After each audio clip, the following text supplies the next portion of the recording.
Good afternoon and welcome to this regular board meeting of Savannah Chatham Board of Public Education. This is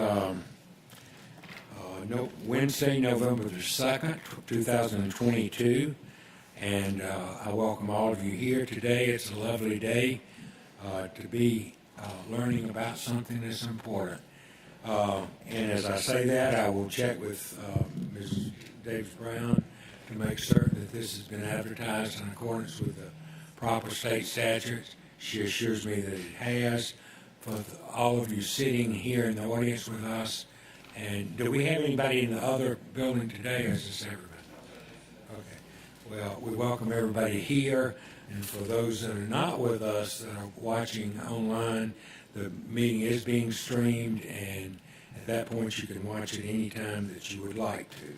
So we welcome you here, and we're pleased to have you join us. I need a motion to approve the agenda.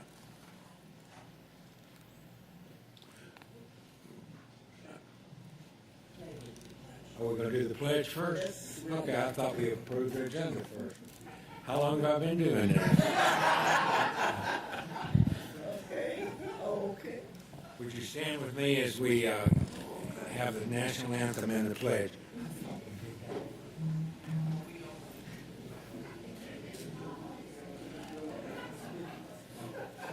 Good afternoon. We are so excited to have the Jenkins High School Chorus with us to perform the national anthem today.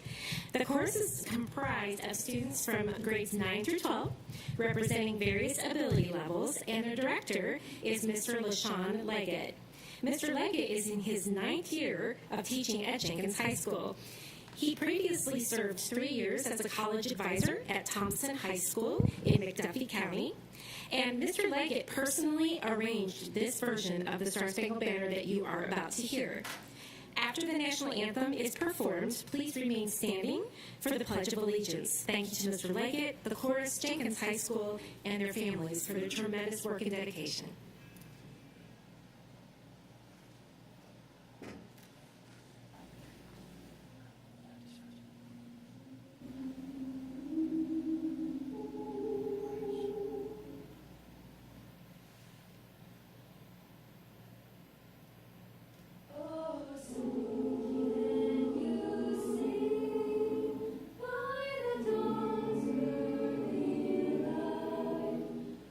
So bright.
Thank you, students, very much.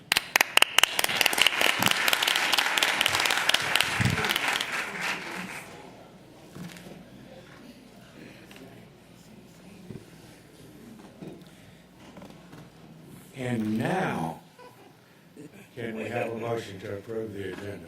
Yes, thank you, Dr. Buck.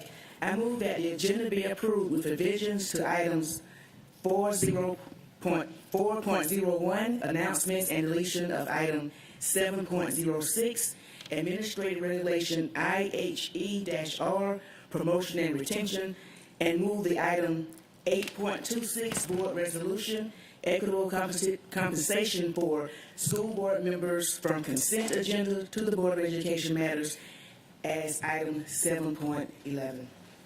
Heard the motion, is there a second? Second by Ms. Hines, any discussion? All in favor, raise your hands, please. 1, 2, 3, 4, 5, 6, 7, 8, 9. Motion passes 9-0-0. Now motion to amend the approved agenda.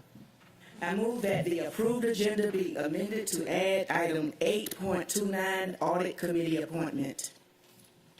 Heard the move to approve the amended. Ms. Hines moves. Is there a second? I mean, that's a second. It's going to be a good afternoon. All in favor, raise your hands, please. 1, 2, 3, 4, 5, 6, 7, 8, 9. Motion passes 9-0-0. Thank you very much. Moving on, I have a few announcements. One, the Board Accountability Committee will meet on Wednesday, November 9th at 3:30 here in this room at this complex. The District 7, Mr. Johnson, will have a town hall meeting on Thursday, November 17th, 2022 at 6:30 p.m. at Bloomingdale Elementary School. I am so pleased that Mr. Johnson has taken this initiative because we used to, on a very regular basis, have town hall meetings in every district, and because of COVID and not being able to meet in person, I believe he's the first since we got back in person. So I look forward to having more to announce, that Mr. Moss will have more to announce. Next, Board Accountability Committee Equity Subcommittee meeting will be on Tuesday the 29th at 3:30 at the same time in the Whitney Complex. I would urge all of you in the audience and those who are watching us online that our committee meetings are streamed also, and they're a wonderful chance to get to hear more information than you hear here in the formal board meeting. So, you can go online on the webpage, make a note of that, and visit with us through the streaming. If you have any questions about that, you can contact us. It is customary in the district that we recognize those people who have been employees or students who have passed away since the last meeting. Today, we have Frank Gordon, a bus driver in transportation, Tahisha Murchison, a bus driver in transportation, and Gloria Brown, a paraprofessional at Savannah Chatham E-Learning Academy. I would ask that you stand with me in respect, please.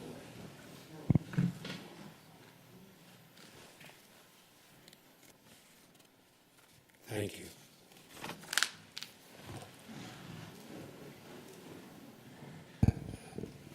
It's my pleasure now to introduce the superintendent for her report. Thank you, Dr. Buck. Officers and members of the board, it's my pleasure to share with you some good news. When we started out this morning with announcement of our Department of Energy grant for 25 new electric buses. And we're very excited to be one of the districts to receive more than nearly $10 million for that investment, and it continues to support our goals of being having a sustainable future. We had students here from Savannah High who witnessed that. They are engaged in their own studies of sustainability as well, and we are excited about sharing that information. We're also having this meeting as we come off of our Monday ribbon cutting for our new auditorium and our new gymnasium at Woodville Tompkins High School. Wonderful facility. Very, very proud moment for the school, the students, and the alumni. It's my pleasure also to, as I do each month, I have the privilege of introducing you to one of our Superior Scholars. Our featured student of the month for October is a senior at the School of Liberal Studies at Savannah High School. His nominator tells us that this student demonstrates positive leadership on the field, in the classroom, and everywhere in between. He proudly serves as a captain of the varsity football team. He is a 3DE Junior Achievement Ambassador for the 3DE program. He serves as president of the National Honor Society and volunteers with nonprofits outside of school for causes that are important to him, such as environmental justice and racial equality. He is a member of the Superintendent's Student Senate for Savannah High School, and we'll be having our meeting next week, so I'm looking forward to having that special time with him and his colleagues. And he has participated in Gulfstream's Student Leadership Program. He was also elected 2022 Homecoming King by the student body. He's well known throughout the school, I would say also throughout the district, and he sets a great example for others through his character and the integrity of his actions and his choices. This young scholar has done all of this while taking the most challenging courses the school offers, such as AP and honors classes, and he's a duly enrolled student for next semester. He truly represents Blue Jacket excellence through his actions and his leadership. Today's honoree has completed the law pathway and is applying to Morehouse College to pursue a degree in business management in hopes of becoming an entrepreneur or a leader in the field of logistics and distribution. Our student of the month says, "I strive to be great because of my family, who push and support me. Their support has been constant and continuous." Our student of the month is taking home multiple gifts from our community partners. He will take home a gift card from Members First Credit Union, as well as Horn Law. Additionally, he will receive meal vouchers from Chicken Salad Chick, as well as Chicken Salad Chick merchandise. And he and I will talk about that next week. And he'll take home a dozen cupcakes from Jay's Sweet Treats, all long-standing business partners. He and his fellow students in his sociology class will receive printed copies of his favorite book, The Hate You Give by Angie Thomas, from our sponsor and longtime partner, E. Shaver Booksellers. He will also take home a portrait by Upscale Photography provided by Savannah Chatham County Public Schools. I'm proud to introduce you to our October Student of the Month, who was nominated by one of our teachers and parents, Alex Seidensticker, gifted and advanced content lead at Savannah High School. Please join me in welcoming Mr. Ryland Bartley.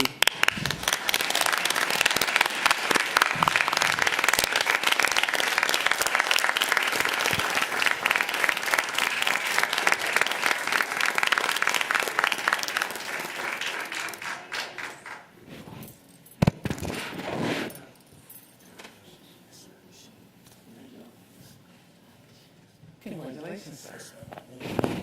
Very proud of you.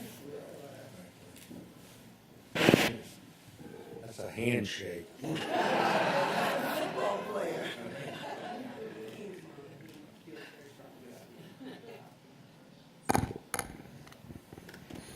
Again, congratulations. And of course, he has his own paparazzi. Mrs. Seidensticker is back there taking pictures. I also mom is here. Well, actually, his school mom is here, Dr. Jenkins, who has taken a few moments to join him. She is on military duty this week, so thank you, Dr. Jenkins, for coming out to support him. We really appreciate it.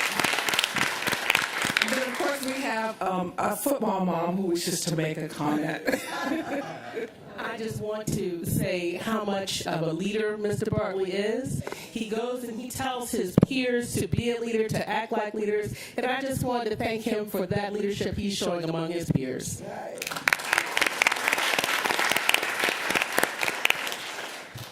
Thank you so much, Mr. Bartley. We are looking forward to seeing what you choose to do next year, and if you get into Morehouse, but wherever you are, we know you will do well, and we appreciate having the opportunity to introduce you to all those in our viewing audience, but particularly introduce you to board members who have the opportunity to interact with students, but certainly we appreciate having you here today so we can personally thank you for your commitment to excellence. Thank you again.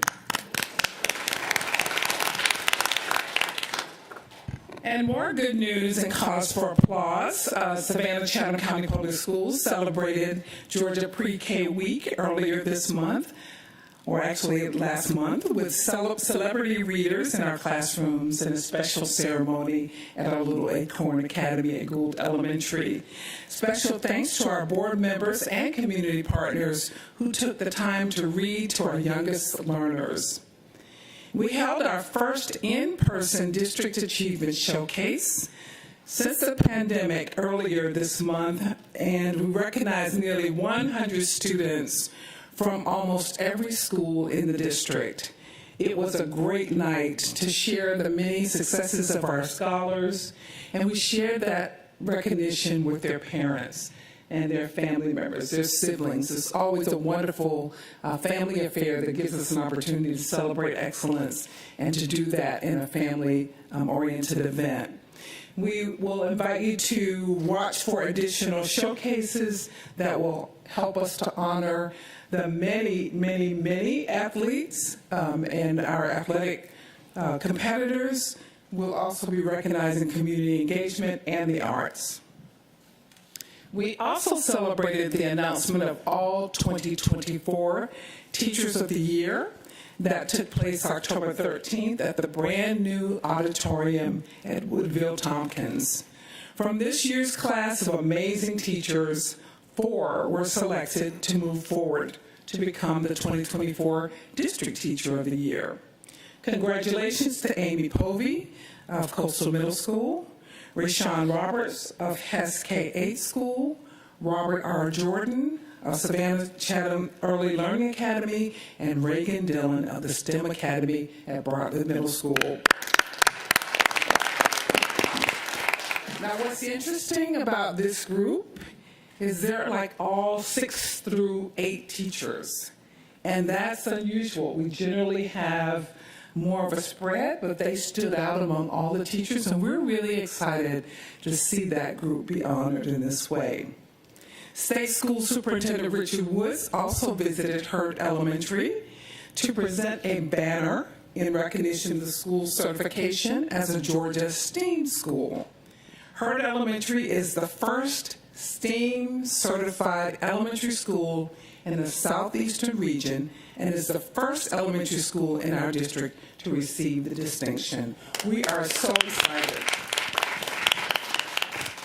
So they earned STEM certification. Now they earned STEAM certification, and they are serving as a leader of those schools, and I think there are almost 20 of them now that are in the lineup to earn STEM or STEAM certification. Savannah Early College has been named a 2022 Cognia School of Distinction for Excellence in Education. Cognia recognizes pre-K to 12 education institutions that exemplify excellence in education and service to learners. Savannah Early College is one of only 96 schools and 38 systems out of the more than 1,500 institutions that were eligible for the recognition. We want to offer special congratulations to the team at Savannah Early College and be on the lookout soon for a special recognition event. 67 Georgia students have been selected to serve on the State School Superintendent Richard Woods' 2022-2023 Student Advisory Council.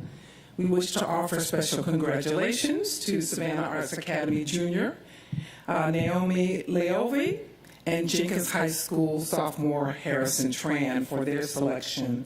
The council meets with the Superintendent Woods to provide feedback on the impact of state policies in the classroom.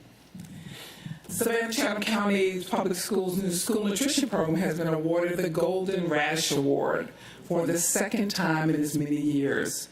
The award recognizes Georgia school districts for best practices in farm-to-school programs, such as local food procurement, exposing students to new foods through taste tests, and incorporating cooking and gardening activities in the curriculum. We wish to offer congratulations to Mrs. Bonaparte and the school nutrition team. Savannah-Chatham County Public Schools also hosted our annual Reach Georgia Signing Day ceremony on Wednesday, October 19th. Reach Georgia is a mentorship and scholarship program that begins in the 8th grade. Scholars who successfully complete the program and graduate from high school are awarded a $10,000 scholarship that can be used at any Hope-eligible institution in Georgia. Congratulations to our 2023 Reach Scholars. We also wish to offer congratulations to Beach High School's Captain Brown and the Ladies Raiders team for qualifying for the state Raider competition. The U.S. Army JROTC Raider Skills Meet showcases the hard work of JROTC Raider teams in the state. The competitions are a series of physically demanding activities, including a rope bridge. I probably would not make that happen. And a 2.8-mile team run. The Bulldog Battalion Raiders female team took second place in a field of 15 and will advance to the JROTC state championships. When thinking of high school sports teams, one typically thinks of traditional sports, such as football, basketball, volleyball, baseball, those teams. Esports, short for electronic sports, is a form of competition also that takes the form of organized multiplayer video game competitions. Did you know that the Smash Brothers, that team from Johnson High, is ranked 5th in the state in esports? Hats off to our innovative Atom Smashers. We'd like to offer a special kudos to Deputy Superintendent and Chief Operations Officer Vanessa Miller-Kegler for her video published on Savannah CEO. Mrs. Kegler spoke about the many successful eSPLOST projects in our district, what they mean for the local economy, and our exemplary stewardship of those pennies. You can find a copy of that video on our website. And finally, the Georgia School Board Association has recognized the Savannah-Chatham County Board of Education as a quality board for 2022. GSBA showcases achievements of boards of education throughout the year by recognizing boards whose hard work and dedication create a culture of good governance and student success across the state. We wish to thank the members of our board who work hard, create a culture of success for both the students and our families. It is my pleasure to share that on behalf of our 36,000 plus students and our 5,600 employees, we say well-deserved congratulations. Madam Superintendent, as we continue to celebrate the thousands of great stories across the school district, there's only a few for the context of time. that we can share these moments with the board. And one of them, as we see in the category with the board and the fine distinction of their great work as good stewards and great governance as leadership, right in hand with that is our very own superintendent, Dr. Ann Levette, who is an award-winning superintendent. Now, we knew that in your good news report, it'd be difficult for you in your modest way to read accolades about yourself. So, with the permission of the board president, we have arranged a special good news read by a guest reader today, a graduate of the mighty Bulldogs from Beach High School, and now a student at the Georgia Southern University, to share with you information about our superintendent as a National Award finalist. Please welcome Isaiah Job Wynn.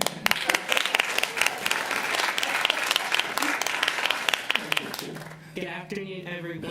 It's my pleasure to be here today to share with all of you that the Association for Career and Technical Education has announced our very own superintendent as the 2022 ACTE Region 2 Carl Perkins Community Service Awardee. This award recognizes the finest career technical education leaders who have demonstrated innovation in the classroom, commitment to their students, and dedication to the improvement of career and technical education in our institutions and communities. We honor Dr. Levette as a relentless champion for children, and that she's passionate about ensuring that students receive high-quality educational experiences that prepare them for post-secondary enrollment, military enlistment, full-time employment, entrepreneurship, or any combination thereof. We are proud to announce Dr. Levette as just one of 5 individuals named as a National Award finalist for the 2023 award, which will be announced in November. Congratulations, Dr. Levette, and best luck. Although we know with your talent, you will need luck.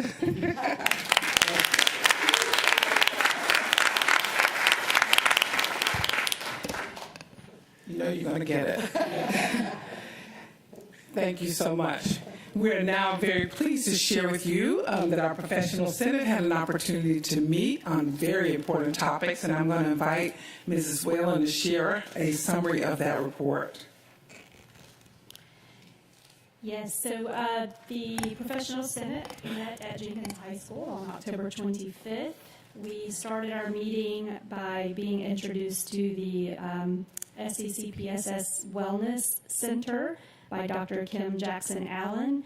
This Wellness Center and the Employee Assistant Program provides services for employees of Chatham County and students that meet their physical, social, and emotional needs. We also reviewed the academic calendar, a hot topic for families and faculty for school year 23-24.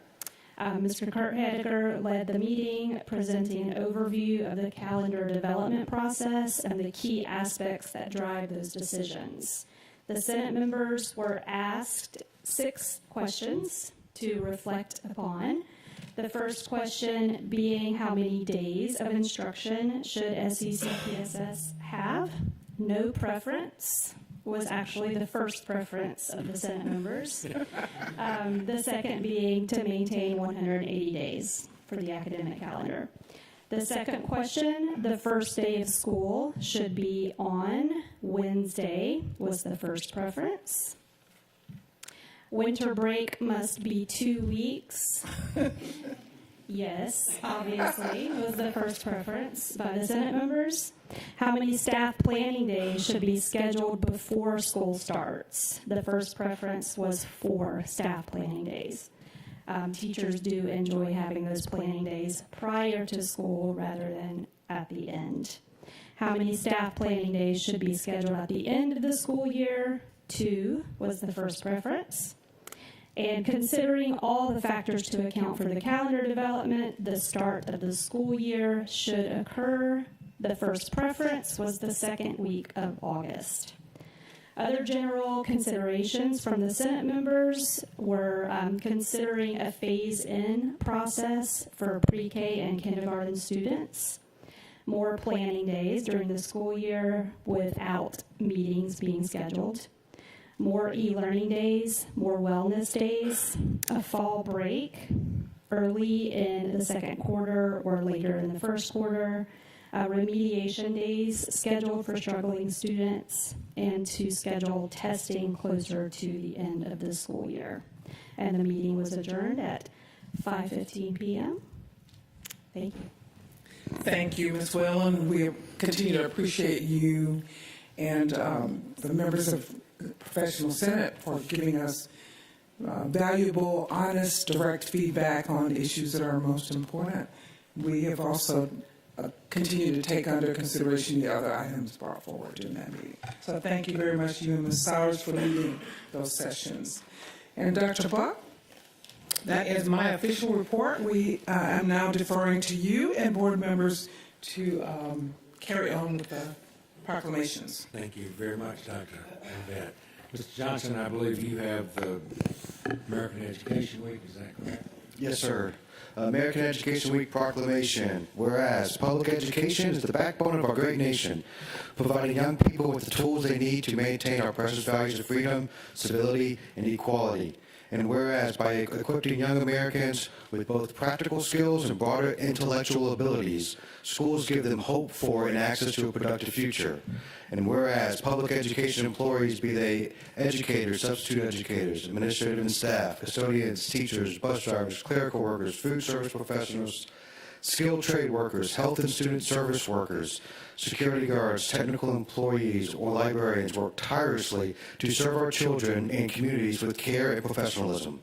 And whereas public schools are the foundations of neighborhoods and communities, bringing together adults and children, educators and volunteers, business leaders and elected officials for a common purpose. Therefore, be it resolved that we, the Board of Public Education for the City of Savannah and the County of Chatham, do hereby proclaim November 13th through 19th, 2022 as the 101st annual observance of American Education Week. Proclaim the second day of November 2022. Dr. Joseph Buck III, Board President, M. Ann Levette, EDD, Superintendent. You've heard the resolution from Mr. Johnson. Is there a second? Second by Dr. Hoskins Brown. Any questions, concerns? All in favor of the motion, resolution, raise your hands, please. 1, 2, 3, 4, 5, 6, 7, 8, 9. Motion passes 9-0-0. Moving on, I believe Ms. Hall is going to do the proclamation for retired educators. Retired Educators Day in Georgia, proclamation. Whereas more than 141,000 retired educators have devoted their time and talents to public education in our state, fostering the academic development of millions of outstanding citizens in the state of Georgia.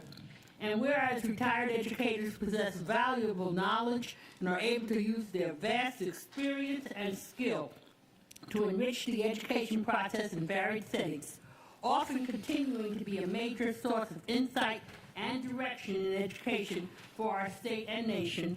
And whereas on Retired Educators Day, the state of Georgia recognizes these individuals for their time and commitment to bettering our country and encourages Georgians to express their gratitude for the work done by retired educators. Now, therefore, be it resolved that the Savannah-Chatham County Board of Public Education does hereby proclaim November 6, 2022 as Retired Educators Day and encourages our citizens to recognize the lasting contributions of retired educators all throughout the month of November. In witness thereof, we officially affix the seal of the Savannah-Chatham County Board of Education to this proclamation on the second day of November 2022. Joseph Buck, the third Board President, M. Ann Levette, Superintendent. You've heard the resolution from Ms. Hall. Is there a second? Second by Dr. Hoskins Brown. All in favor of the resolution, raise your hands.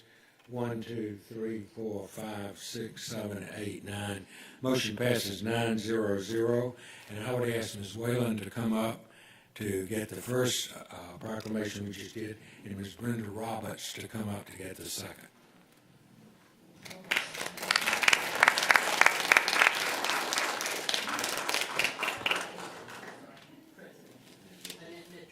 Oh, and it, okay.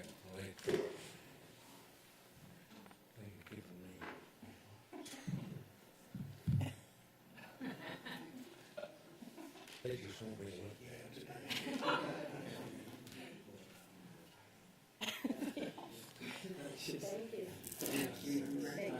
That's okay.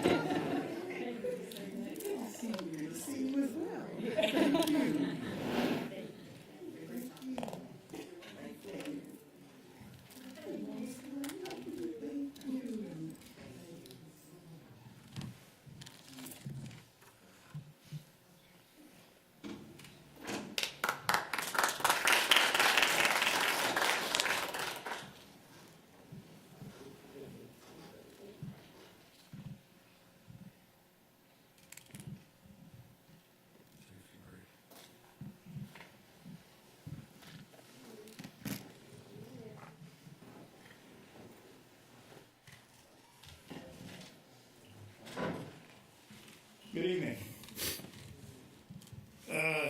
Let's see. Please remember that the most useful comments are those that are related to the matters of policy over which the board resides over, has jurisdiction over, of course. Speakers have approximately 3 minutes in which they speak. At the discretion of the board chair, that time may be lessened due to the number of speakers signed up and the agenda of the meeting. See Board Policy BCBI, Public Participation in Board Meetings. All comments shall be made in a professional manner that is not disruptive to the meeting. Guests should avoid name calling towards staff, board members, and should avoid using profanity. Please follow the instructions of the board chair who presides over the meeting. The board chair reserves the right to call anyone out of order who violates the rules of public appearance, The board members further establish rules of conduct in accordance with OCGA 20-2-58C3 through Board Policy BCBI, Public Participation and Public BC Board Meeting Decorum in board meetings. We appreciate your interest in the work of our school system. Guests may leave printed copies of their notes or supporting material for the board to review. Thank you, sir. As we begin hearing from the public, as I have done once or twice over the last 4 years, I'm about to read a letter that is a letter from me to this county. And as I start to read it, it will be put on our webpage immediately after this meeting. But I want to make certain that everybody understands this has not been voted on. The board has not voted. What I have done is try to explain to the public what some of you as interested citizens had asked our policy was about certain books in our library. And I'm going to, I hate to read a page to you, but I'm going to read the page because I think it's important enough for you to hear it from me. This is a letter to our community. Recently, we have heard remarks from individuals who disagree with certain materials found in school library media centers. The district acquires and maintains materials that have literary, artistic, political, or scientific value for students, despite the presence of limited or incidental content that some may consider offensive. Materials are vetted and received to adhere to state standards and to ensure the content holds social and intellectual value. We see great value in the balance of parent choice and the protection of intellectual freedoms. We also understand that there will be differing opinions and beliefs. The board stands committed to the implementation of fair processes that operate within the boundaries of state laws and state board rules. The implementation of broad restrictions that impact the accessibility of information stifles a student's ability to gain understanding and perspective and places limitations on the analytical thought process. Books are provided based on genre, grade level, age appropriateness, academic, and aesthetic merit.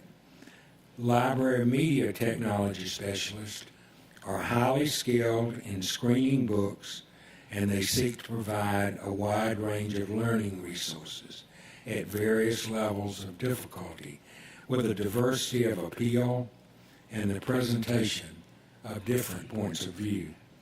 Taking a well-rounded approach that evaluates the literary piece in its entirety is an important part of the process. Speakers are highly recommended by respected apolitical institutions and have been held in high regard, earning numerous awards and honors from trusted groups such as the American Library Association and the Young Adults Library Service Association. We believe strongly that the parent is the student's and child's first teacher, and that all families should be deeply engaged in their child's education. To this extent, the parent or guardian has the right to restrict material for their individual child. The board does not support blanket censorship, but instead endorses the ideals of choice and parent rights to determine what is educationally appropriate for their child. For many years, Savannah Chatham Public Schools have maintained a process for parents of a school that their child attends to initiate a reconsideration of materials that they believe to be harmful. While the current narratives by some have dominated our conversations, we have seen minimal instances over the years where a book was challenged for removal. Board Policy IFBD and the associated administrative regulation IFBD-R govern the materials reconsideration process. This reconsideration process begins at the school level and will be resolved as expeditiously as possible. Input from our community is vital to our democratic process, and we as a board seek to hear all viewpoints. We also recognize that one opinion or one viewpoint does not represent the whole.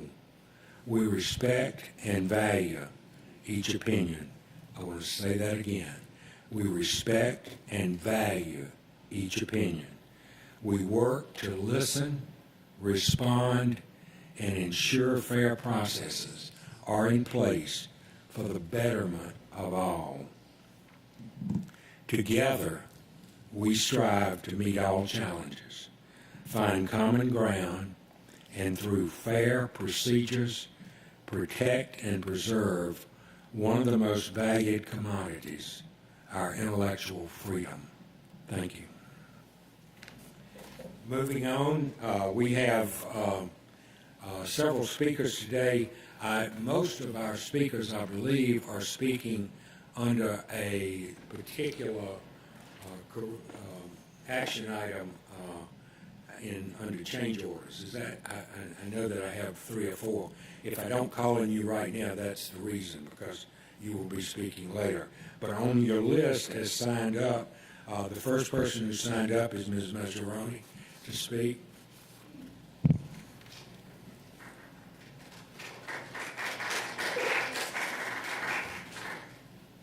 Welcome, ma'am. Thank you. Is there any way to cut that down a little bit? It's hard to hear.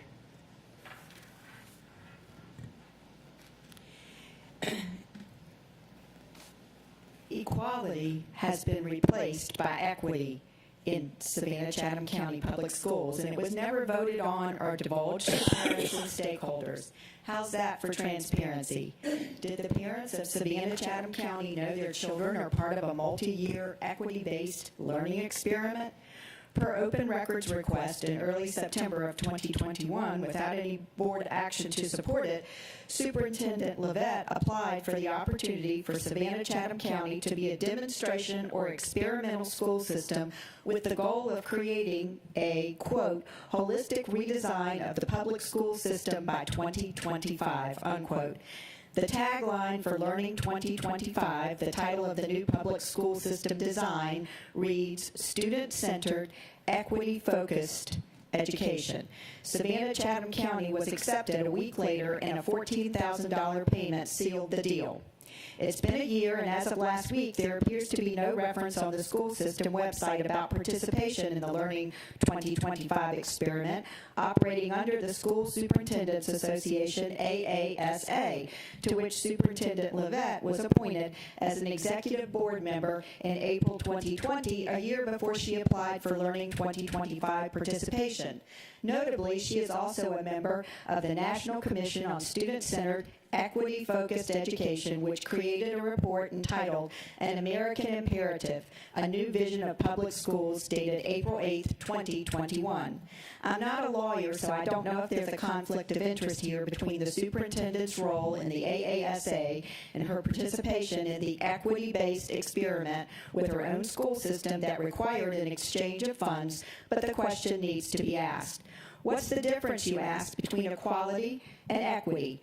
Per Bob Woodson, a veteran civil rights leader and head of the nonprofit the Woodson Center and 1776unites.org, equality treats everyone the same, regardless of the circumstance. Or in other words, equality equals equal opportunity. Equity, in contrast, treats everyone differently because of the circumstance, or in other words, equal outcome. The goal of working for equity in Learning 2025 assumes there is systemic racism in place. Included in Learning 2025 is diversity, equity, and inclusion training called DEI. Woodson refers to this as race grievance training. I transpose the letters in DEI to DIE, or die, because our nation will die if we continue on this path of designating all as either oppressors or the oppressed, like they do in Marxist societies. According to Woodson, this push for equity over equality, quote, is a perversion of the civil rights movement. He continues, quote, I'm a veteran of that movement. I didn't march so someone could use the rich legacy of the civil rights movement as a weapon to punish whites. To paraphrase Dr. King from the 1960s, racism is not bad because it's visited upon blacks by whites. It's bad because it's evil. Unquote. Last month, I spoke on how Savannah-Chatham County manipulated data from the Georgia Milestones test to cover up the lack of reading proficiency at third grade by changing the definition of what is acceptable for readers to include not just the readers who are proficient and ready for success per the State Department of Ed definition, but also those readers who are developing and need support. Guess what one of the first steps in the Learning 2025 demo model is? Redefining proficiency. Under the banner of equity, excellence in performance vanishes, expectations are lowered, and mediocrity reigns, as the outcome must now be the same for all. Across the nation, excellence is being canceled from our school systems by acts such as removing AP courses, advanced math, designations of valedictorian and salutatorian, and qualifications for attending arts academies, all under the banner of equity. Stand up, Chatham County parents and school board members, against this Learning 2025 experiment of mediocrity being thrust upon our school system. This is the year of the parent party at the ballot box, a bipartisan group of parents who wants the best and the most challenging school experience for their children. These parents spoke when they elected Roger Moss for school board president in May without the usual runoff required for this position. He ran on excellence in our schools by having high expectations for all students through creating a system where children learn to dream big and are guided towards success. In contrast, his opponent ran on educational opportunity and equity. When you vote on November 8th, it's not about your party affiliation, it's about which candidates share the values you hold dear for your children. Educate yourself and vote wisely. Thank you. Thank you very much.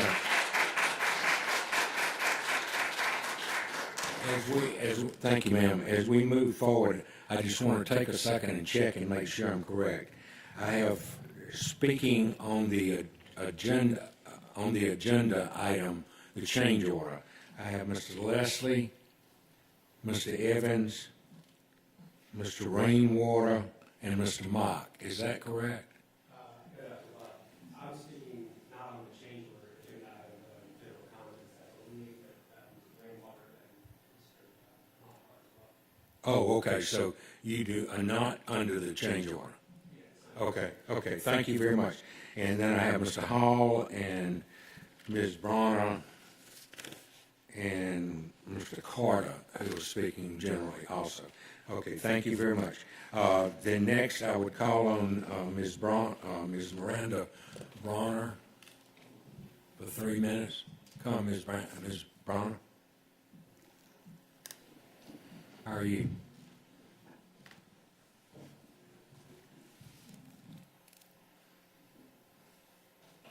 Hello. Chatham County School Board, I'm asking you to defend students' right to learn and teachers' right to teach. The Georgia State Legislature is trying to intimidate teachers into not doing their jobs. This legislature does not serve the people. They do not have students' or teachers' best interests in mind. They are censoring our classrooms because they are afraid of losing their power. They do not want children to learn about past or present racial injustice because they are the ones profiting from racism, and they want these injustices to remain in place. When state senators say that they want to shield students from divisive concepts, what they are lying.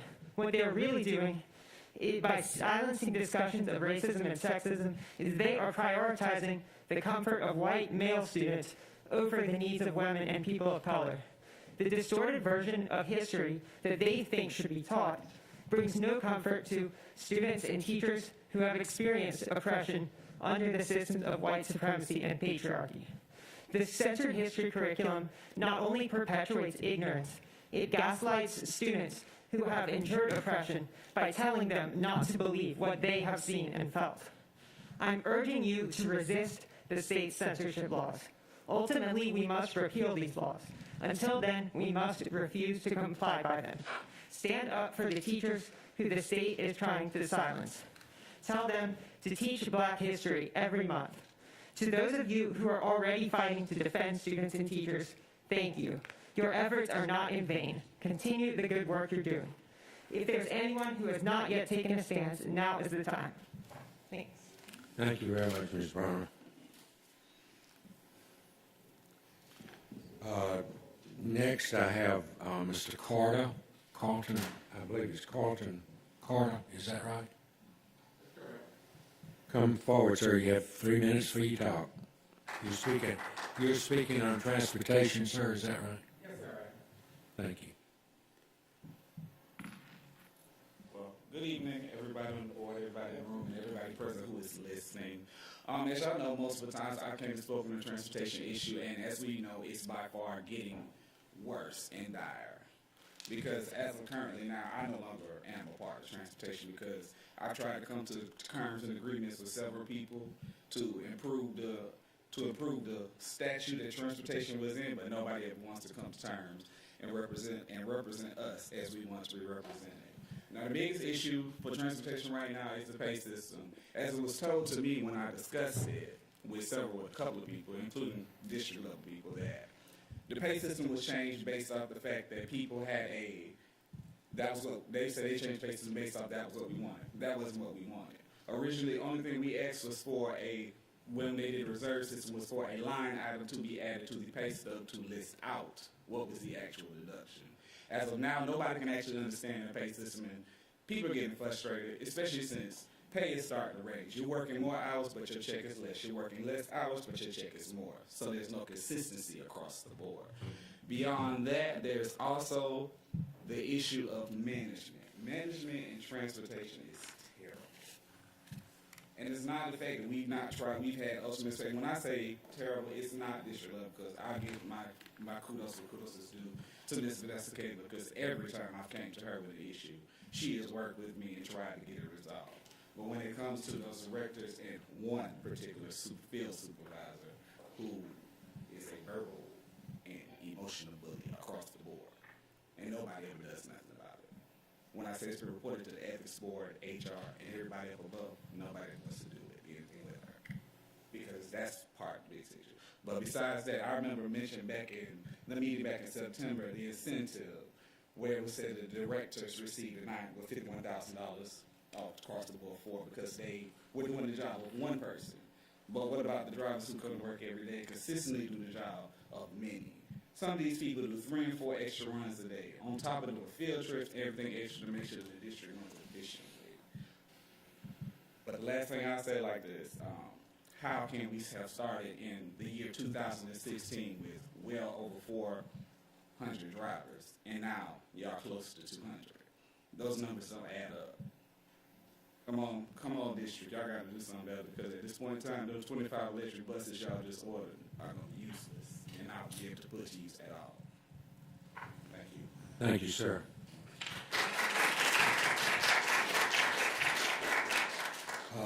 Mr. John Hall. Oh, I guess. Listen, he just signed in. Okay. In his absence, I said it just, he was here to hear our granddaughter sing earlier, but that was all. Y'all attend? He was very happy with the school board.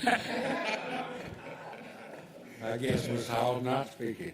Okay, now I have Mr. Evans and Rainwater and Mock. And do you want to come in any order, or you just? Okay, Mr. Mock, welcome. You have 3 minutes.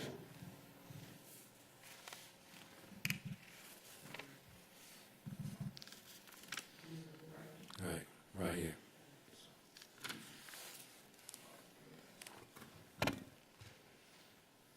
How are you, sir?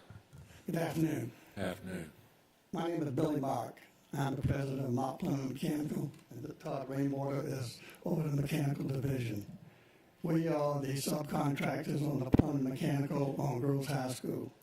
I know that CPPI has been in contact with y'all about the price increases we have experienced since the start of this job.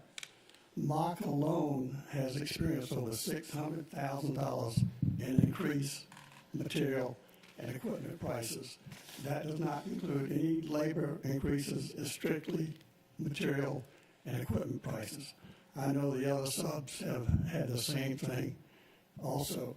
Mock has been around for 51 years. We have done probably the majority of the high schools and schools in Chatham County. We also do the mechanical renovations on a lot of schools in Chatham County, which we currently got 2 of them going on right now. And our relationship with PPI on Groves has been very well. The job is still going, but we just beg for some consideration, and we just personally want to appear before y'all and tell you that it hasn't affected us that much. And any consideration y'all can give us and the other people will be greatly appreciated. Thank you very much. Thank you very much, Mr. Mock. Mr. Rainwater, do you want to say anything, sir? Yeah. Okay. Thank you very much. Thank you, gentlemen. We appreciate your work with us and for being here. Hey, Mr. Evans. Hi, Dr. Buck. Thank you for having us here at the board. We appreciate the opportunity. For those of you that I don't know, Larry Evans, I'm attorney for CPPI, the general contractor on the Groves project. And we're here to talk about an issue that dovetails with what Mr. Mock just suggested. There's some urgency. I think Mr. Mock illustrated it, but there's some urgency to the issues that we bring before you today. I'm here with issues concerning the Grove multi-campus that, unfortunately, district staff has refused to bring in front of you. And so we're in the unenviable position of having to come to you today and try to take it directly to you and go around staff, because staff has effectively refused to bring these issues out. And when I say issues, I'm not talking about workmanship. I'm not talking about construction schedule. The architect has said the quality is good. The project is on schedule. There are no issues there. But what Mr. Mock talked about the cost increases, and there are other issues, off-site storage, things that we've been working with staff for 15 months, and have been unable to get in front of the board. So let me sort of give you a preview or a look back at what's going on. As everyone knows, in the beginning of 2021, the COVID pandemic had led to supply chain issues that had caused construction materials across the world to shoot through the roof. And more importantly, that certain materials were unobtainable at any price. One such item was bar joists, which was the roof structure for the Groves project as designed. For CPPI to get bar joists, it would have delayed the project by at least 6 months. And CPPI raised this issue with staff early in 2021 when the issue came to light. And staff urged CPPI to keep the project on time. So CPPI suggested, well, why don't we go back to the engineers? Let's see if there's another design that we can keep this project on time. Staff agreed. During the summer of 2021, the engineers, the architects, came up with multiple proposals. Ultimately, staff agreed that a change to structural steel as supports was in the best interest of the project. Now, that was going to keep the project on time, but it was going to cost an extra $6 million. Staff agreed to this. CPPI ordered the materials, installed them, and kept the project on time. There, of course, were other materials increases on other aspects of the project. At the time, summer of 2021, we're thinking it's going to be about $10 million. It ultimately turned out to be about $12 million in increases. And again, staff was on board with this and suggesting just keep the project on time. In fact, during the August 11, 2021 meeting, so 15 months ago, Mr. Bozeman stood right there at that lectern and presented to you guys and talked about these issues. And if you want to look back at it, it's at the 2-hour, 24-minute mark is where he starts his comments on Groves from that August 2021 meeting. And he describes to each of you the cost increases, the issues, the solutions that we've presented, and says that he intends to bring to you a revised budget for $10 million in cost increases on the contract. And in fact, a little later in the meeting, Dr. Hoskins Brown asks him about those increases, and he says, well, the $10 million, we don't know if that number's correct yet, so we're waiting for the numbers to come in. We'll get back to you. But he specifically said, we're looking at $6 million for steel. But then Mr. Bozeman never came back with that request, with the increased budget. And CPPI continued to push staff on these issues during the fall and winter of 2021 as urgency increased. CPPI asked what it could do to get this in front of the board, and staff provided no response. As CPPI continued to increase the pressure, staff actually agreed to a formal meeting on March 28, 2022, where myself, representatives of CPPI, Dr. Levette, Mrs. Miller-Kegler, Lee Holliday as attorney, and others met to discuss the cost increases as well as other issues. Yes. Oh. So we have this off-site storage material that I know Dr. Buck's familiar with, where Mr. Holliday presented a proposal for off-site storage where we've never gotten a response. And we have subcontractors who have purchased materials that are stored off-site where they're not being paid. It's in excess of $1 million at this point, where subcontractors like Mr. Mock and others have purchased materials for the project that will be installed in the project in advance to make sure the materials are available and the project stays on time. And they're financing the job because staff has refused to pay the pay applications for those off-site stored materials with no particular explanation. And so our request here today, because as Dr. Buck knows, we continued to press through 2021. There was a follow-up request for a meeting. We sat down again on September 22nd at another meeting where Dr. Buck was present. The architects were present. They asked for detailed support from CPPI on the structural steel increases, on the off-site stored materials, specifically with the intent of bringing a detailed report to this board. This was September 22nd of this year. CPPI provided those materials within a week, and yet again, staff failed and refused to bring it in front of this board, and we're not sure why, but it wasn't on the agenda for the August 5th meeting. It's not on today's agenda. And at this point, we're concerned that subcontractors like Mr. Mock and others, they're not going to provide the resources that we need to finish this project on time. They're going to lay down on the job, and it's because they're not getting paid. They're having to finance this job, and they're not being told whether they're ever going to get paid for what they've spent. And we just don't know how to keep this project going. It feels like staff is sabotaging the project. And so we come here effectively pleading today that the board take it up on its own. And I don't know the mechanism for that. I mean, my suggestion would be that the board place it unilaterally on its next meeting in December. But we want to have these issues heard, and we want to have the board consider them. Thank you. Thank you, Mr. Evans.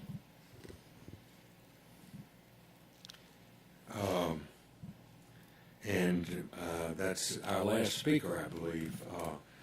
We will move on with our agenda at this point. Excuse me, let me find my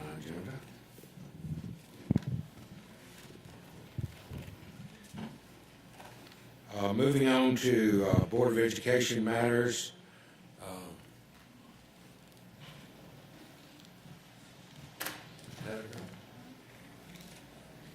Thank you, Mr. Board President. Taking the board through the Board of Education matters, a host of policies to review in this particular code section of the agenda today.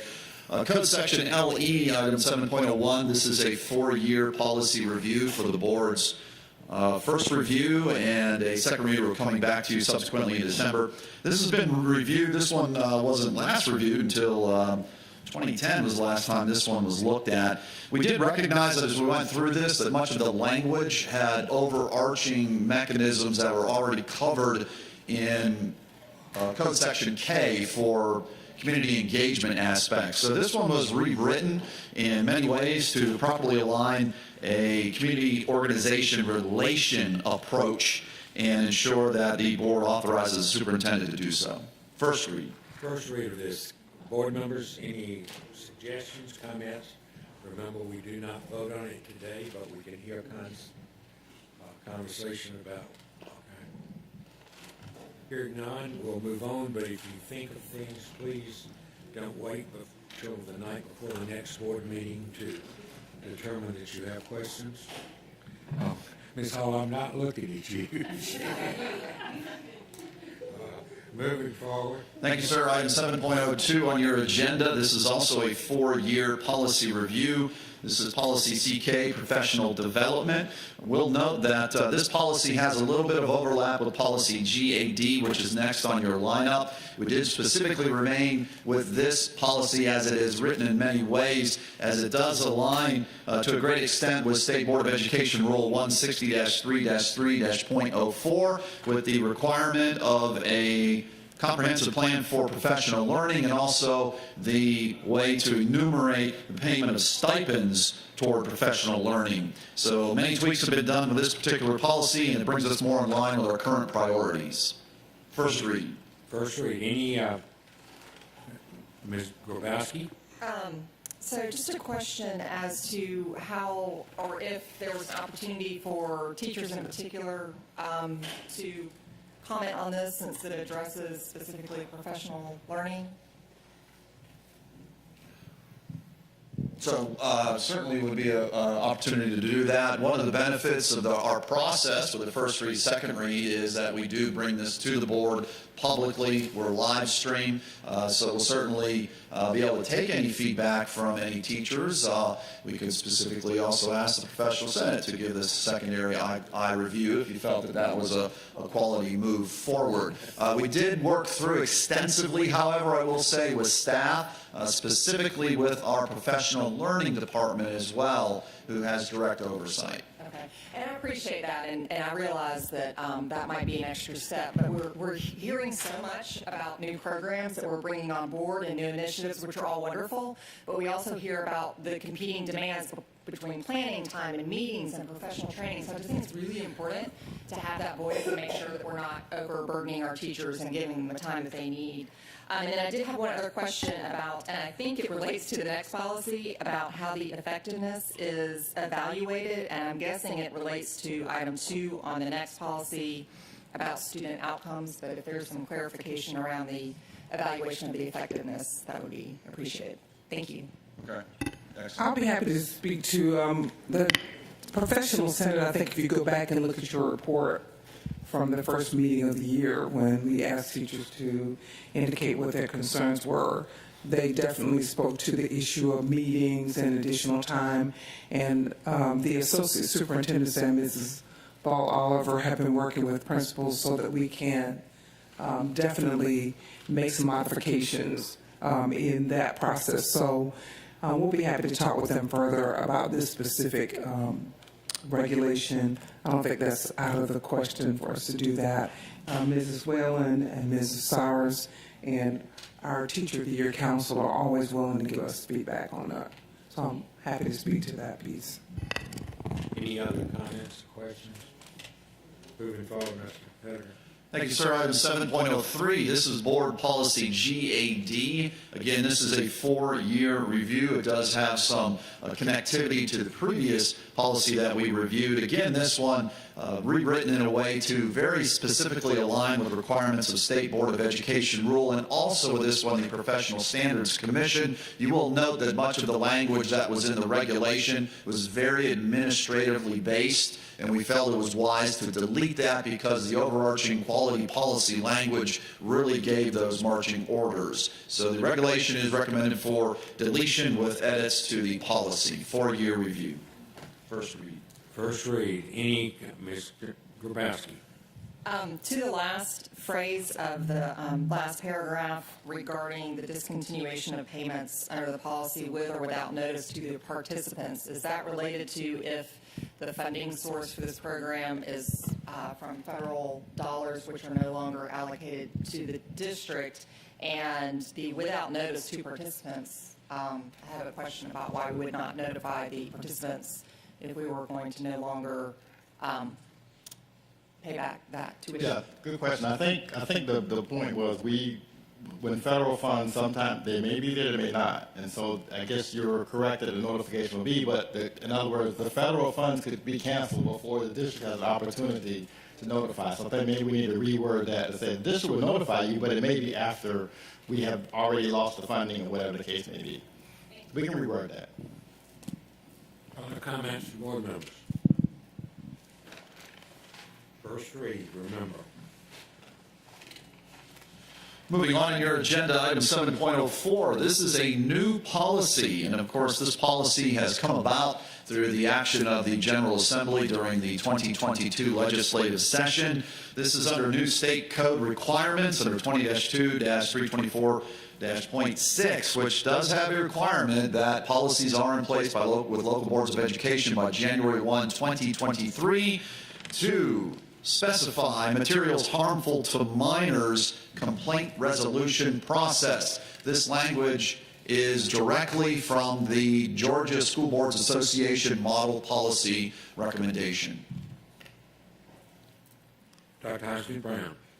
I don't have any strong comments about this policy. I just want to make an observation. I just hate that people don't stay after they speak in our meeting, because this is when we're handling the stuff that they say they don't like what we're doing. And it's just a missed opportunity for further explanation and discourse that we just don't get. So that's just my comment. Other comments on this item? Mr. Katzenberg. So my understanding of this is it just lays out a process. It doesn't dictate any substantive guardrails. Is that right? The complaint resolution process is the key onus to the policy, yes. Okay. Thank you. Anything else on this one? Did you have your hand? Oh, I thought you were. Moving on then. The other thing, just for clarification, that it does provide definitions of what the General Assembly has determined by now state statute of what would be considered material harmful to minors. So on that, the connectivity to it is with your next agenda item, which is a regulation, 7.05. This is an administrative regulation, so we're bringing it to the board for your awareness. What we've done here is we have changed the policy language to align and account for the new policy under those materials deemed harmful to minors. The board will recall that we were very proactive in hearing some of the commentary that we've heard over the last year or so, and being responsive, we did look at our policies under the media centers where we did have an existing challenge process, which we revised to a reconsideration of materials should a parent have a issue with the materials within the libraries. So what we've done here is we now recognize that with the new policy that you just looked at, we went back and we tweaked the regulation side of it to make it very clear that if you do have a consideration as a parent or legal guardian that is aligned to the definition of materials harmful to minors, we reference that in this particular regulation. So it's very clear that there's a process for that. Anything outside of that realm falls into the existing reconsideration of materials, and we have cleaned up that section of the regulation. Comments from board members?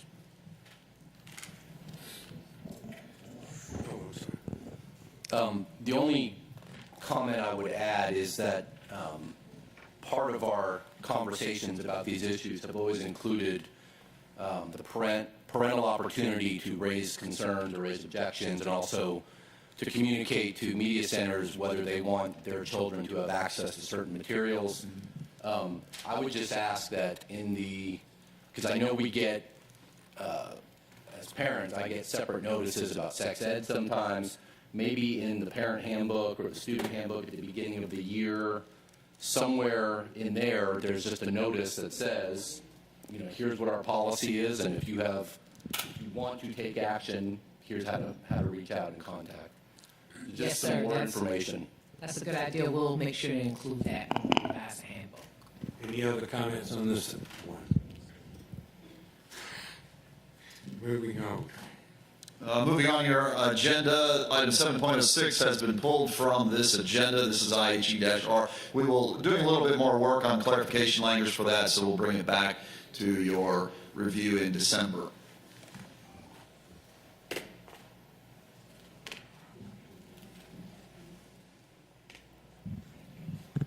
All right, moving around a little here today. The next item on your agenda rundown is the first read. This is a process we began a few years ago, which we thought was a good way to create awareness for the public at large and, of course, gain some input from our Board of Education.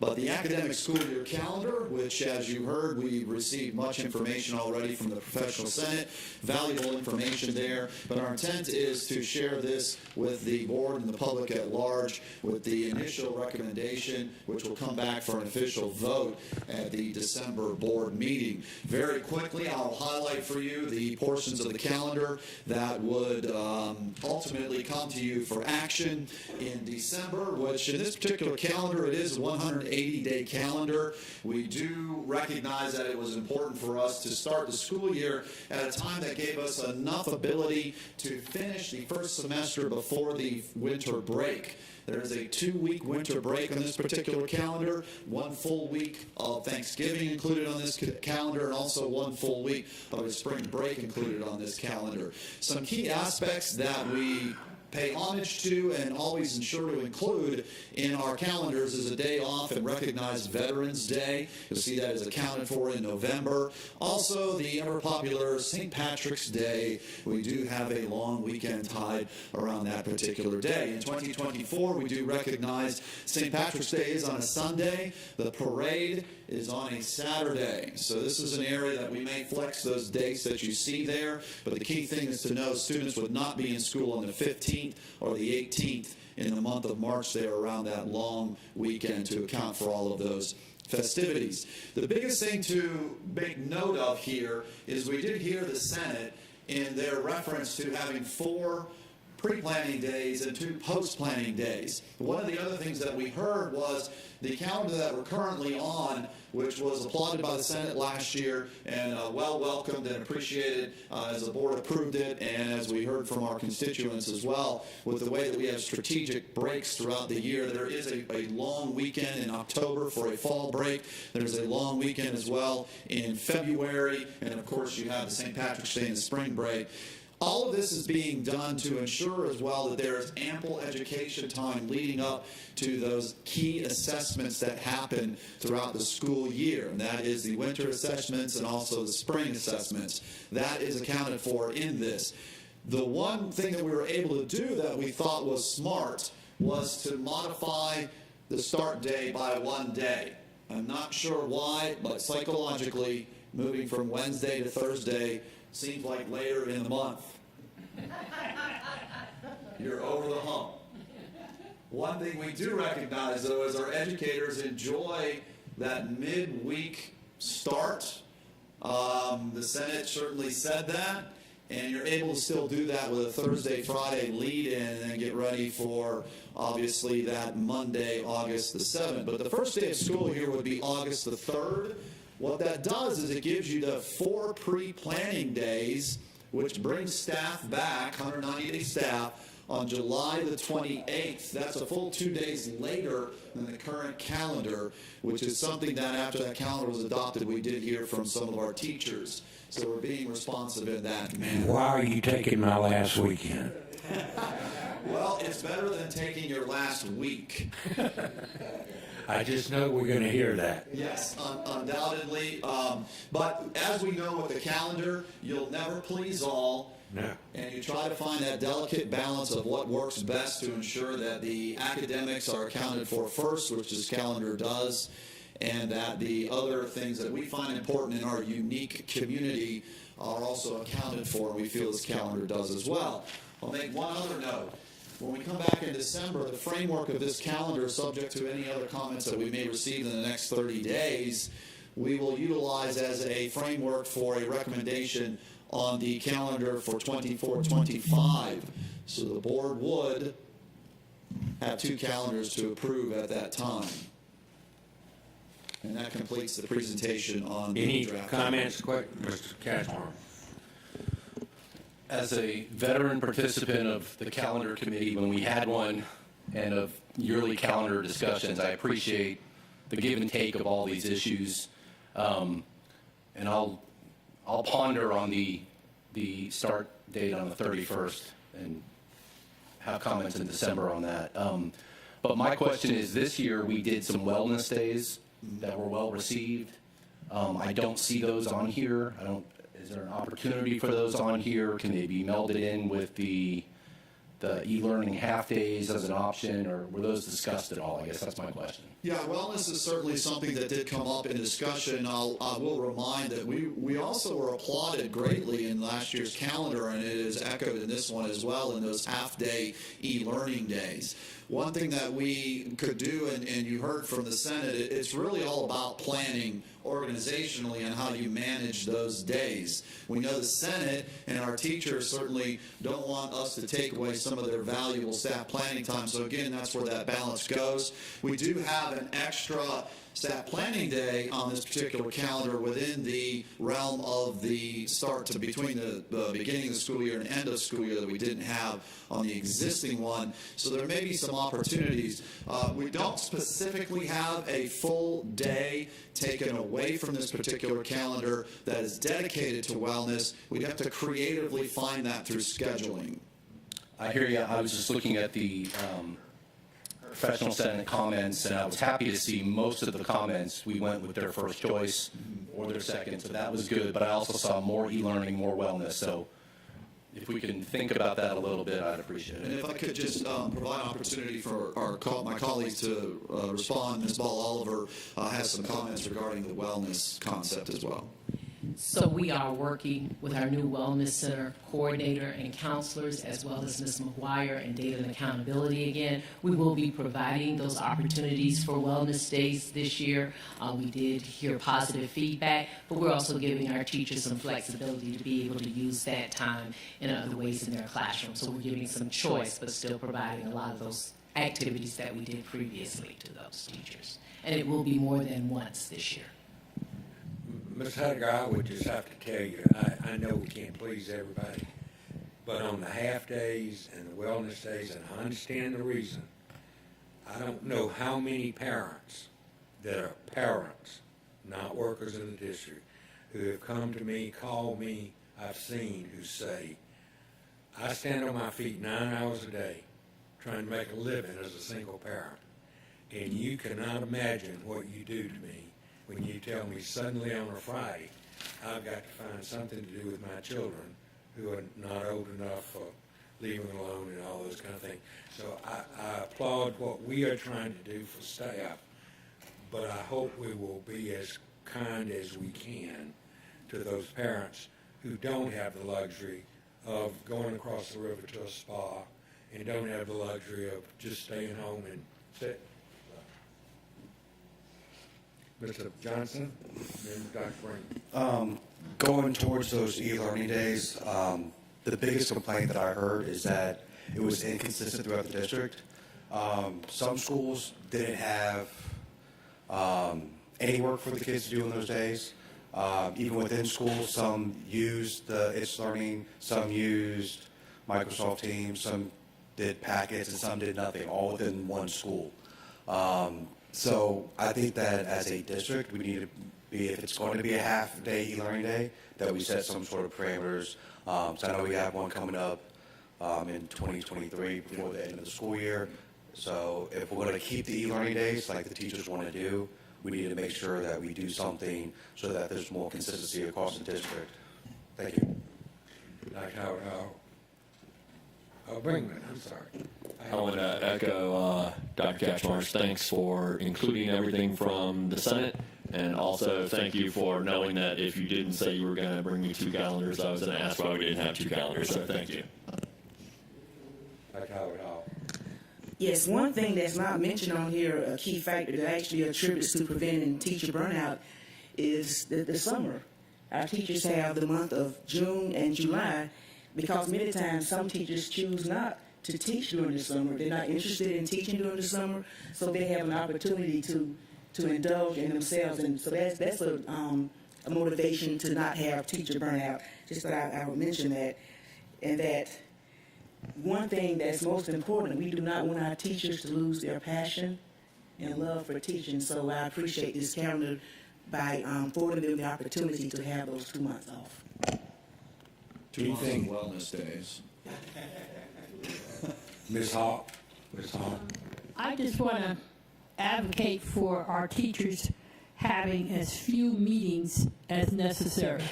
I hear that all the time.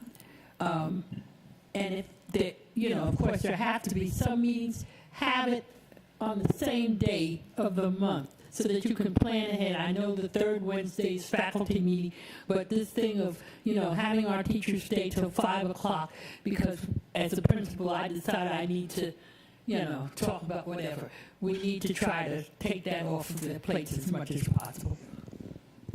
Any other final comments? I was waiting, Ms. Grabowski. I knew you were going to have. Well, I wasn't, but I was thinking about your comment about the e-learning days, and I have to say, like when we had the storm come through, being able to transition to an e-learning day was, I think, the perfect example of why it's important to keep that in our portfolio of options, because it kept us from having to lose a full week over Thanksgiving, and we could kind of keep on. So that was fantastic. That was obviously an emergency, so it's hard to plan for that. But to Dr. Buck's point, one of the things that we saw pop up during the pandemic were these learning centers where kids from different schools could come to. So maybe that's something we can look at, even if it's hub sites where our students could come on an e-learning day to be able to learn half day. Maybe there's something fun in the afternoon. I know that there's a cost associated with that, but I think it's a cost that would be worth exploring what those creative options might be. That's a good idea. Yeah, great point. And we've only really had one e-learning day, so this is new to us in many ways. So I hear all of the points are great points, and frankly, these are points that in various bodies that we've spoken with have come up.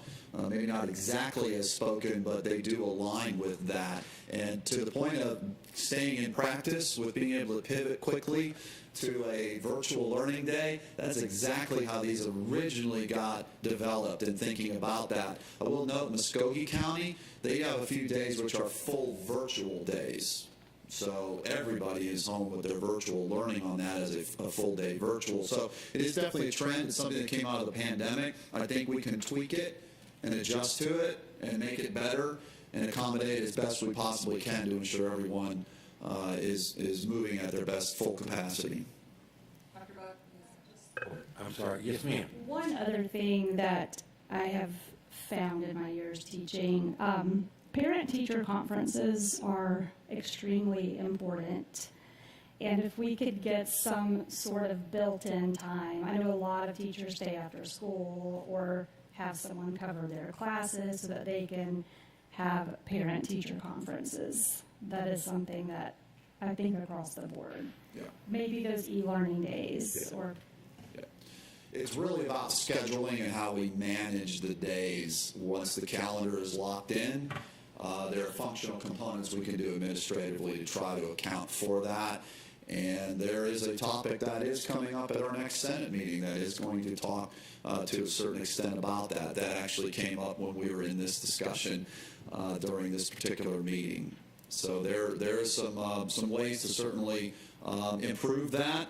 But the overall calendar itself sets the framework for how we operate within those boundaries, and I think this does a lot to achieve many of our goals. Superintendent wants to speak, and then we're going to move on.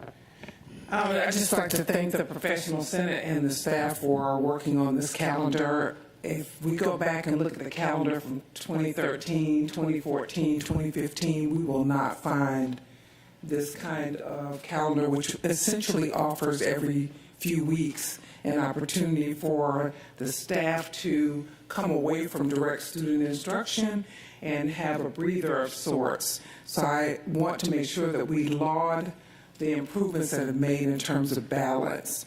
I do find it very difficult as we have worked with 180 days. There's no magic to 180 days, but we're married to it somehow. There is an opportunity for us to revisit because we are a strategic waiver district. Nobody wants to come before August, and no one wants to stay after Memorial Day. And everybody wants a spring break, October break, 2 weeks at Christmas. They want to come back a week after New Year's, and full Thanksgiving. Now, you think about that, and I'm saying it because we're the ones who sit there and try to work those calendars and make them work. The bottom line is you've only got a certain number of days. So we can't have everything. We've got to give up something. And one thing that this board can consider, which we played with, there is no magic to 180 days. If you want fewer instructional days, then that's how you're going to have your wellness day, and that's how you're going to have all of these other things that we want to have. But I want to make sure that we are aware that this calendar, which we've all said, let's keep this calendar format, allows for most of what people have said they wanted. We recognize that we're also a part of the caretaking economy. That's what we are. We're caretakers, and people depend on us to be open, even when there's an impending storm. There are people who say, well, I don't care if the storm is coming, you need to close down 5 minutes before it comes. We recognize that, but we also take into consideration a comment made by several of you on more than one occasion, which is adopt the calendar and let people know that we're going to abide by the calendar so they can plan accordingly. So we'll try to do that. But this has been a very informative conversation. Thank you for recognizing that we value our staff, and we're going to try to do as much as we can. We're already working on reducing the number of opportunities that staff has for professional development and meetings and all that. We recognize we need to do some work in that area. And I thank the principals in advance for making those adjustments, while we also make some adjustments so that our classified staff can have the professional development time that they need, that they are not getting to the full extent at this point. So thanks for your understanding. Thank you.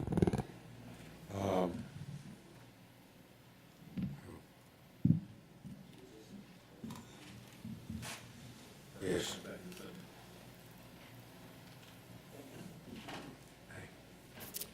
Good afternoon. Afternoon. The detailed information on the resolution is located in your board packet and posted on board docs for public view. The school board, Savannah Classical Academy, and Coastal Empire Montessori Charter School reached a settlement agreement recommended by the superintendent and approved by the board and included extending the charter's existing charter term by 3 additional years. Thus be it resolved upon the recommendation of the superintendent that the board approves the Savannah Classical Academy Amendment Number 2 and the Coastal Empire Montessori Charter Amendment Number 2 by extending each of their charter terms for a period of 3 additional years. You've heard the resolution. Mr. Johnson moves. Dr. Brinkman seconds. Mr. Johnson, anything? Yes, real quick. I do appreciate that the district is looking at doing this for the charter schools to get them so that we can really know what their baseline is and any growth that they have due to the pandemic. So thank you. Thank you, Mr. Johnson. Dr. Brinkman, anything? Anyone else on the board with questions or comments? Hearing none, all in favor of the motion, raise your hands, please. 1, 2, 3, 4, 5, 6, 7, 8, 9. Motion passes 9-0-0. Moving on.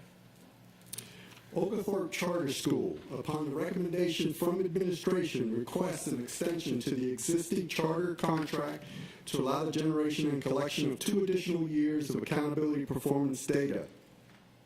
The administration and the Georgia Department of Education supports a 2-year contract extension.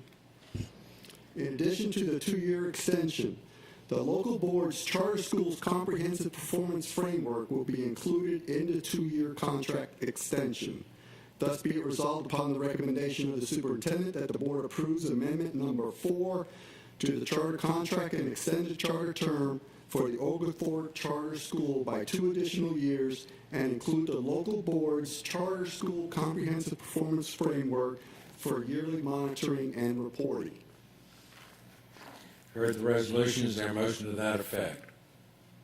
Moved by Dr. Hoskins Brown, seconded by Ms. Hines. Dr. Hoskins Brown, anything? Ms. Hines, anything? Any other comments or questions from board members? Hearing none, all in favor of the motion, raise your hands, please. 1, 2, 3, 4, 5, 6, 7, 8, 9. Motion passes 9-0-0. Tybee Island Maritime Academy met the deadlines established by the board for the charter renewal process. Throughout the renewal process, the administration collaborated with the charter petitioners and sought guidance from the State Department of Education. Tybee Island Maritime Academy, upon recommendation from administration, requests an extension to the existing charter contract to allow the generation and collection of 2 additional years of accountability performance data. The administration and the Georgia Department of Education supports a 2-year contract extension. In addition to the 2-year extension, the local board's charter school comprehensive performance framework will be included in the 2-year contract extension. Thus be it resolved upon the recommendation of the superintendent that the board approves amendment number 3 to the charter contract and extends the charter term for the Tybee Island Maritime Academy Charter School by 2 additional years and include the local board's charter school comprehensive performance framework for yearly monitoring and reporting. Heard the resolution. Is there a motion that Mr. Catchmore, Dr. Hoskins Brown seconds? Mr. Catchmore, anything you'd like to say? Dr. Hoskins Brown, any other board member? Hearing none, all in favor, raise your hands, please. 1, 2, 3, 4, 5, 6, 7, 8, 9. Motion passes 9-0-0. I'd like to call on Vice President of the Board, Dr. David Brinkman, to introduce the next resolution. Board Resolution, Compensation for School Board Members. Whereas, board members serve as constitutional officers for the state of Georgia, responsible for setting educational policies, approving employment recommendations for school personnel, and approving contract awards and budgetary actions. And whereas, board members acting in their capacity as a member of the Board of Public Education provide their time and service to the Savannah-Chatham County Public School System that employs 5,600 individuals with an enrollment of more than 36,000 students. And whereas the Savannah-Chatham County Public School System includes schools and administrative offices across 426 square miles of the county and within every municipality. And whereas an act of the Georgia General Assembly approved in March of 1968 provides for the annual compensation for board members of the Board of Public Education for the City of Savannah and County of Chatham. And whereas board members' compensation was last adjusted in 2006, and whereas legislation was proposed during the 2021-2022 regular legislative session under House Bill 1594 and Senate Bill 419 to modify the compensation of members of the Board of Public Education so that members of the board shall receive $25,000 per annum and the chairperson of the board shall receive $35,000 per annum as full compensation for their duties. Therefore, be it resolved that the board supports legislation that modifies the act that was last amended in 2006, and by way of this resolution urges the Georgia General Assembly to review and modify the annual compensation of the members of the Board of Public Education for the City of Savannah and County of Chad. You've heard the resolution introduced by Dr. Brinkman. Is there a second? Second, Dr. Hoskins Brown. Dr. Brinkman, anything? I would like to say that I fully support this. I believe that a pay increase for this position will bring a healthier slate of people applying to run for this office. It will allow individuals that might not have the flexibility or the income that some of us have the privilege of having to be able to serve, and bring other people out that could find this as almost a full-time job. And I just think that I hope that if this passes, we will see more people that will say, yes, I can serve in that capacity because my service is actually valued monetarily. Thank you, sir. Dr. Hoskins Brown, anything? Yes, I just want to confirm that the increase in compensation still represents part-time employment as is experienced by our colleagues with the city and the county.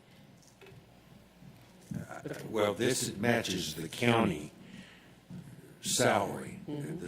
It does not, it's not the same as the city, but, oh, is it? I don't Well, think so. I don't want to make anybody's answer in a way that is not correct. What I'm really trying to say in an awkward way is that all of these are part-time jobs. Oh, yes. And all of these remain part-time jobs. It's just making the compensation on par with other public servants doing similar part-time jobs. I don't want people to think that all of a sudden, because the increase is almost double, that we all become full-time positions and we're quitting our day jobs for this very lucrative opportunity. I think it's important for the public to know that I came into office in 2007 just as the salary changed, and for that change, I was paid as president of the school board $16,000 a year, and the school board members were paid $12,000 a year. And it's 2022, and I'm still paid $16,000 a year, and the board members are paid $12,000 a year. And I ain't gonna get 1 cent more, because I'll be gone before this happens. But I do think it's important that we support the people in these positions. I mean, we came on 18 years ago. No, 16 years ago. No, you check it. All in favor, raise your hands, please. 1, 2, 3, 4, 5, 6, 7, 8, 9. Motion passes 9-0-0. Moving on to, where are we here? I need a motion to approve the consent agenda. Dr. Brinkman moves, and Ms. Grabowski seconds. All in favor of approving the consent agenda, raise your hands. 1, 2, 3, 4, 5, 6, 7. All opposed? 1. And abstentions? 1. So the motion to approve consent is 7 for, 1 against, and 1 abstention. Thank you. Moving on to the last category, strategic goals. First thing is financials for Mr. Jackson. Good afternoon, everyone. And I will try to be brief. Before you, we bring the financial statements for the period ending September the 30th, 2022. We're still in the first 3 months of the fiscal year. We still don't have a whole lot of activity in the financial statements. In the general fund, property taxes or collections are up compared to last year, which is always a good thing. Total revenues are a little bit lower than last year. That's only because we're just a little bit behind in the reimbursement requests for one of our state grants and one of our federal grants. But when you should see a correction in the month of October, we should be pretty much on target. General fund expenditures, we're pretty much on track for this point of the year. Energy expenditures a little bit higher than last year, compared to 18.2%. We're right at 24.4% of the energy expenditures. We did increase the energy budget for the current year by a couple of $100,000, but I think as you've heard the operations division talk earlier, once we start using these new filters and some other items to improve the air quality in our systems, it puts a lot of strain on the HVAC systems, so we're going to incur a little more on the electricity side. But as far as any other expenditures in the general fund, we're pretty much on target. All the other funds, we look pretty good.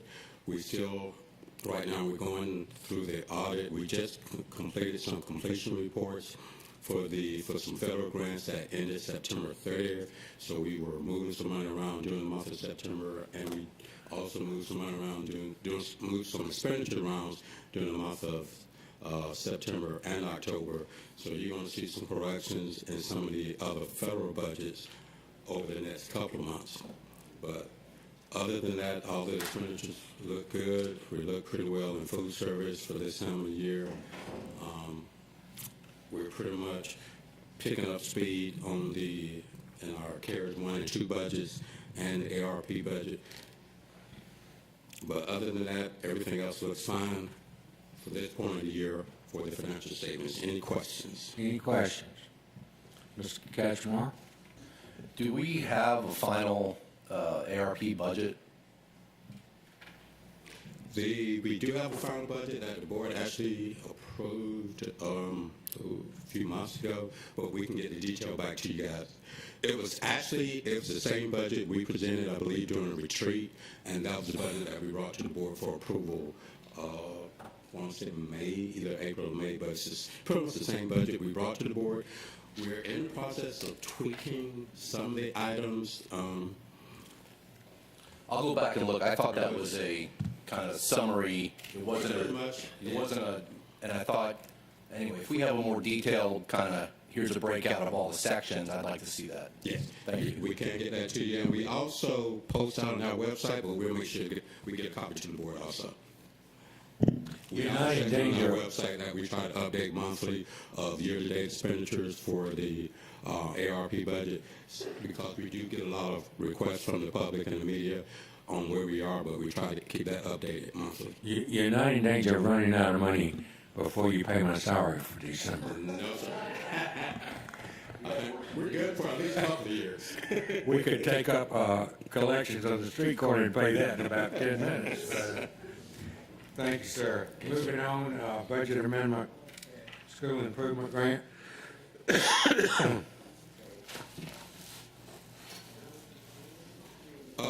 Before you have the next agenda item, Student Improvement Fund 403, the Georgia Department of Education has awarded Savannah Chatham County Public Schools $1,345,000 for fiscal year 2023 school improvement grant. If I'm not mistaken, this is for 11 of our Title I schools.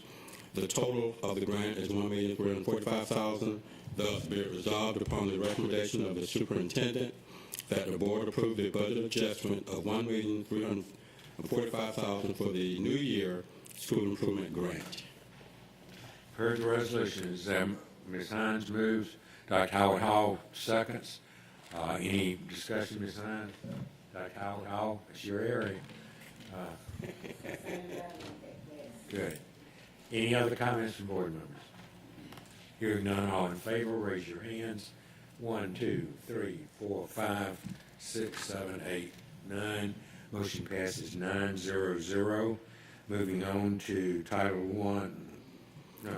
Yes, Title I. Title 1 grant. The next agenda item just amends the budget for the new Title I grant for the current year to a total of $17,756,970. And for the record, this serves 30 of our public schools and 10 of our private schools with this Title I grant.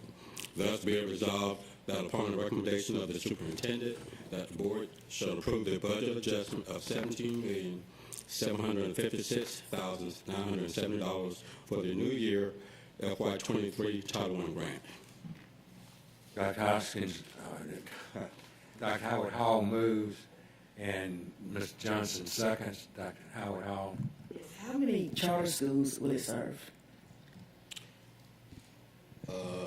Don't quote me. I want you to say all of them. I want to say all of them except for Oglethorpe. Don't quote me. I'll double check. I get that information. That's just good but information. I think all of them now are Title I schools. And that's good information for the public to realize that Title I, it encompasses not only our public schools, but private and charter as well. I think, I thought he said this morning, though, on classical, that the. Yes, it's the lower grades. Title I, but. Yeah, the lower grades is Title I. But, yeah. I'm just not sure about Oglethorpe, but I believe the rest of them aren't. I think he told us they were last month, so. But, any other? Ms. Johnson on typing too. I could be wrong about typing. I just have a process question about, so when we're doing the budget originally, when we adopt the budget, do we put a placeholder in anticipation of this grant? And this is just kind of making sure the dollars match exactly based on what we were awarded? Yes, ma'am. We really don't get grant awards until the federal grant awards until the summer, so we just put a placeholder out there. Okay, thank you for that clarification. Any other comments from board members? Hearing none, raise your hands, please, if you're in favor of the motion. 1, 2, 3, 4, 5, 6, 7. 1, 2, 3, 4, 5, 6, 7, 8, 9. Motion passes 9-0-0. It's getting close to my fussy time, folks. The next item. Are you talking to both items or just one? Are you? Okay, just wait and let us read it into the record, and then I'll. Thank you, sir. Go ahead and read. Yes. The first one. Okay. The first one is a construction change order number 56, Groves K-12 multi-campus CPPI contract. On December the 9th, 2020, the board awarded the contract for bid C21-04 East Plus K-12 multi-campus new construction to CPPI of Georgia, LLC, for a total cost of $103,773,007. Subsequent change orders have increased the current contract amount to $103,743,154. Before you have a deduction in the scope of work for all site and field construction. Thus be it resolved upon the recommendation of the superintendent that the board approve the construction change order number 56 to CPPI of Georgia, LLC, in the deductive amount of $2,200,190 for the removal of all project scope of the work shown on the City of Garden City property. You heard the resolution. If you would like to make the motion, please, someone. Dr. Howard Hall makes the motion. Is there a second? Dr. Hoskins Brown seconds the motion. Before I call on board members for comments or questions, it's customary that when we have a citizen is speaking to a specific item that they come first. Ms. Leslie, if you come forward to the table and have a seat and speak. We welcome you, sir. Well, thank you, Dr. Buck and Dr. Labette and members of the board for your time here today. I'm going to speak to both of the change orders because they kind of relate in at least one way there. So there are two deductive change orders there. I think we've just heard the first one, which is number 56. And for the change order to come before the board, there has to be a mutual agreement per the contract 3271. And on the first change order, which is 56, deleting athletics, has gone through the proper evaluation between CPPI, subcontractors, the architect, LLC 3P, and the district. And we agree with that change order number 56. There is mutual agreement with us on that particular change order. Now, on change order number 59, which is the stadium portion of the project that's going to be deleted from our contract, that process has not been afforded at this time. So there is no mutual agreement with CPPI per the contract for that particular change order. The change order itself is based on the schedule of values. We don't agree with the numbers that the district has come to with that schedule of values. And when you look at some of the calculations with it, even if we did agree with the schedule values, which again we do not, and you look at the deducts that should come off of that for work that's either been purchased, not actually been paid for yet because it's not shown up and we can't bill for it until it does.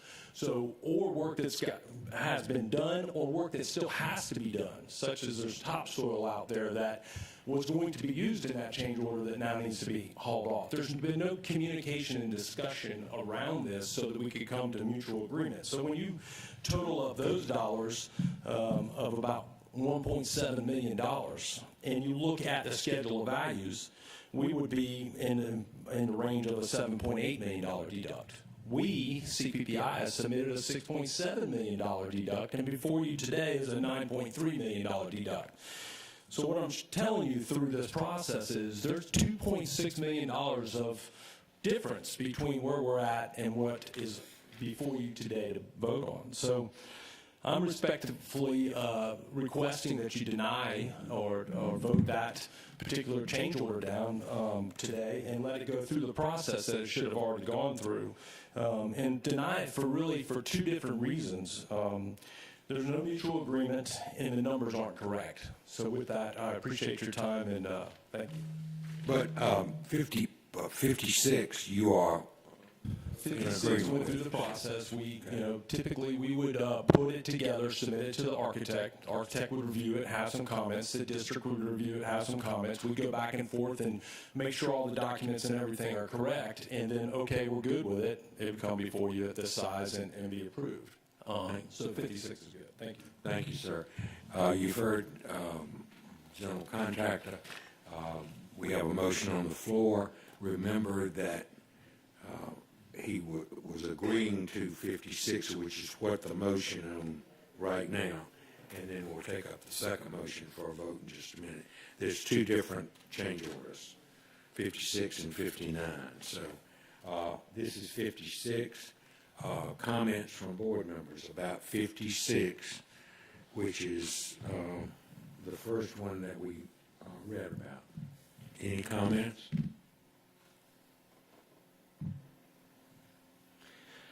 Hearing none, all in favor of the resolution, raise your hands, please. 1, 2, 3, 4, 5, 6, 7, 8, 9. Motion passes 9-0-0. Moving on to 59. Construction change order number 59. This, as far as the description, this removes from the CPPI scope of work the stadium and all associated fieldhouse facilities in the amount of $9,316,440. Funds from this deductive change order will be returned to the project contingency. Thus, be it resolved upon the recommendation of the superintendent that the board approve construction change order number 59 to CPPI of Georgia, LLC, in the deductive amount of $9,316,440 for the removal of the stadium and associated fieldhouse facilities scope of work from the contract. Before I ask for a motion on the advice of council, I'm going to ask that we table this motion, and I'm concerned about information being wrong, and I don't know what that means exactly, but that is dangerous to just turn it down on an allegation that it's wrong. I don't know exactly what that means. And legally, I've been advised that we just table the motion. Do I need a motion? Dr. Hoskins-Brown moves that we, is that right? Moves that we table. Mr. Johnson seconds. I don't believe there's a lot, well, it is debatable, but isn't it? Yeah, any question of that? Hearing none, all in favor of that motion, raise your hands, please, to table 59. 1, 2, 3, 4, 5, 6, 7, 8, 9. Motion passes 9-0-0. Thank you, sir. Is that it? I have no other business. Ms. Hines is moving the. I would just like to say, when we say we voted to table, that means until the next board meeting? Yes. That's Yes. the timeframe. Yes. Ms. Hines moved. Is all in favor? Raise your hands, please. 1, 2, 3, 4, 5, 6, 7, 8, 9. Motion passed. We are adjourned.